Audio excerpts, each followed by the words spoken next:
Olá, gente querida, gente amada. Eu sou o professor Antônio Marcos e esse é o nosso canal, Marcos da História. Quero convidar vocês que vai lá no nosso canal, deixa o seu like, curte, e você é sempre bem-vindo aqui nesse espaço.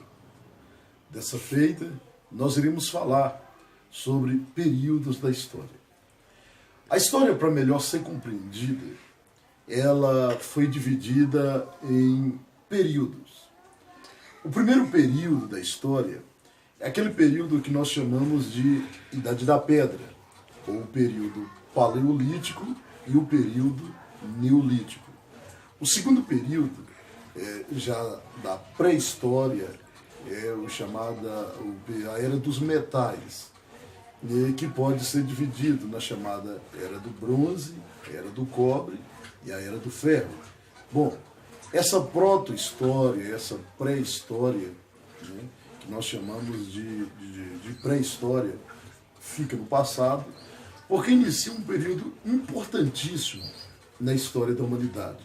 É aquele período que nós chamamos de Antiguidade, que começa a ser pensado 4.000 anos antes de Cristo, com o advento, que é a invenção da escrita. Essa antiguidade, ela se estende desde a invenção da escrita e vai até o século V depois de Cristo. E essa antiguidade também ela pode ser dividida em fases. E uma das fases é o que nós chamamos de antiguidade clássica, que começa a contar a partir do texto homérico, daquele poeta grego chamado Homero, que escreveu aquelas obras históricas que é Ilíada e Epopeia. E a Antiguidade Tardia, que está ali naquele período, com o advento do cristianismo. Pois bem, então a Antiguidade ela vai até o século V depois de Cristo, e acontece com a queda do Império Romano, quando os povos bárbaros, liderados por um líder chamado Odoacro, invade Roma e dá fim ao Império Romano. Findando a Antiguidade, inicia um outro período na história.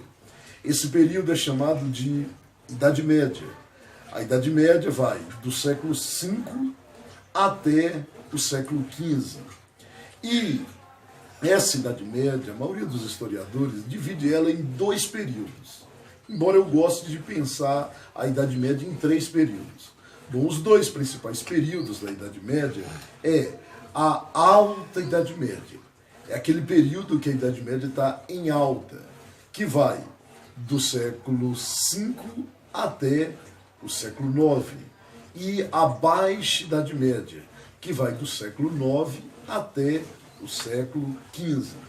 Eu gosto de pensar a Idade Média pensando a Alta Idade Média, do século V até o século IX, a Idade Média Central, do século IX até o século XII, e a Baixa Idade Média, que vai do século XII até o século XV para o século XVI.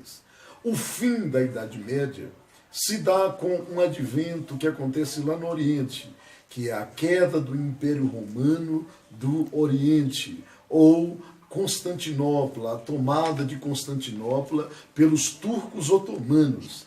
Isso no ano de 1453 depois de Cristo. Com o fim da Idade Média, vem um outro período na história, aquele período que nós chamamos de Idade Moderna. A Idade Moderna, então, começa no ano de 1453, com a queda de Constantinopla, e se estende até o século XVIII. É nesse contexto da Idade Moderna que inúmeras transformações vive a humanidade. Vamos lembrar que é no contexto da Idade Moderna, no início do século XVI, que se dá as grandes navegações. E com as grandes navegações acontece a descoberta do novo mundo, do novo continente, aqui esse continente chamado América. E também com as grandes navegações que a humanidade ela se espalha muito além do território europeu. É nesse contexto da Idade Moderna que acontece a chamada Reforma Protestante do ano de 1517, que é uma ruptura no contexto da Igreja Católica. Pois bem, e a Idade Moderna acontece também o declínio daquele sistema de governo que imperou grande parte na Europa e estava ativo na Idade Moderna, que é o declínio dos reis déspotas, dos reis absolutistas na Europa. E tudo isso acontece, também vamos lembrar que é na Idade Moderna que acontece a Revolução Inglesa. Vamos lembrar que esses eventos se estendem até o século XVIII, com a chamada Revolução Francesa, no ano de 1789. A Revolução Francesa que tem como ponto de ruptura a queda da Bastilha, no ano de 1789, ou século XVIII. Com o fim dessa Idade Moderna, inicia aquilo que nós chamamos de Idade Contemporânea. Bom, para alguns, a Idade Contemporânea inicia lá no século XX, na Primeira Guerra Mundial, 1914, mas a maioria dos historiadores tem como ponto de referência a Revolução Francesa, o século XVIII. Né? E esse período, essa era contemporânea, inicia de 1789, na Revolução Francesa, e vem até os dias atuais. Ok? Muito obrigado e eu te espero na próxima aula. E vai lá, deixa o seu like e eu vou ficar muito feliz. Muito obrigado.